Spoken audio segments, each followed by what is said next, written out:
Hello, my name is Daphne and I'm going to interview my auntie.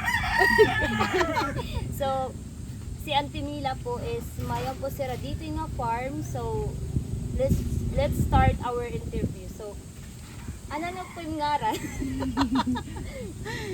Mila Karinyo, Nano po nga klase nga tanong iyo gintatanong like palay or gulay ang tinanong? gulay. Mga gulay. Pera ka na anti ka tuig nga din nagtatanong sino nga iyo to na. Mga 5 years na. Nano po ang parang nagtutulak ba sa iyo para magtanong sino nga mga tanong? Sa sumiro sa amo panggamit, pag may sobra, among babaligya. So, imo po ba Antuna or ikaw la po ang nagbabantay nga nagtubo? Kami lang nagbabantay. So, member po ba kamsan mga association para sa mga farmers po dito sa gobyerno? Dati, member kami. So, saan o ka po naka-experience pagbabago o interview po sa nila sin nga pag-farming or pagbabago sa inyo kinabuhi? Sino po nga tanong sa iyo, pagtanong sa mga ako? 2004. Pagbabago like, halimbawa ito, medyo naggan-gan iyo kuan, kinabuhi kay nakakabulit sira sa iyo, pang-adaw-adaw nga pagkaon, gano'n. So, nano po ang mga pinakauna nga challenges or mga problema na experience mo po sa sobrang nga pagkulit sa iyo sila nga pagtanong? Sa dito, may mga insekto, sa bawang, ulo, itayangaw, nadapo. Mga peste, more on kasi na kayo, mga gulay kasi ang kanila. So, pwede po ba kami mag-aro sa iyo mga ginihimo sa mga sanhi nga paraan na pagtanong sa mga ito mga sanhi pabayante nga pagtanong like diri na waray gamit na mga Waray mga abono. technology, waray gamit na Waray, ganun. Mga kwan ito na kurang ball, na. oo, ganun. Kurang, sadul, sansikon, Nasa asitan. pala. Mga traditional tumasanhi pa nga pagtanong.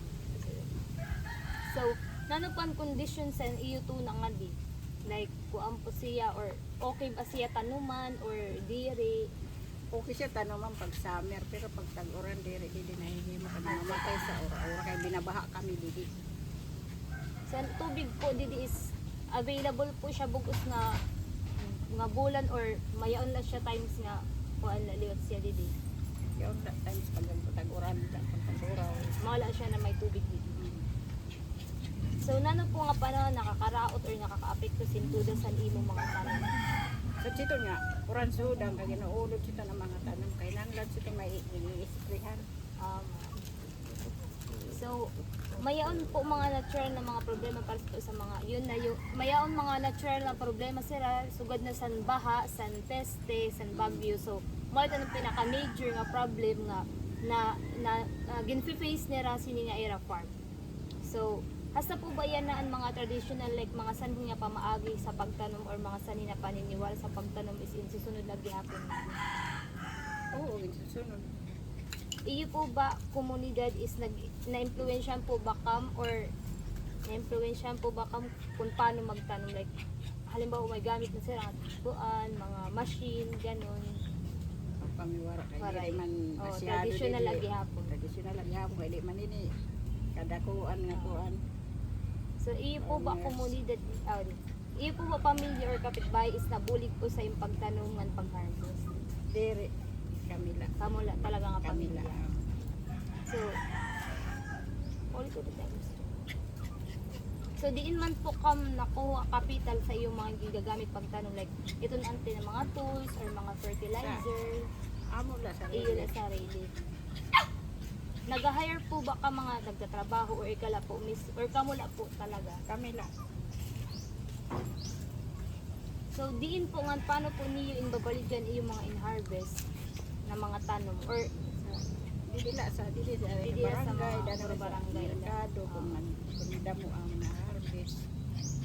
so, api po ba kami sa itong mga program po sa gobyerno like sa Department of Agriculture or sa LGU cooperatives wala po kami sa itong mga or naghatag sila sa iyo mga seeds nga nagbubuhay sa iyo para Waray sarili na sarili na talaga. pinalit.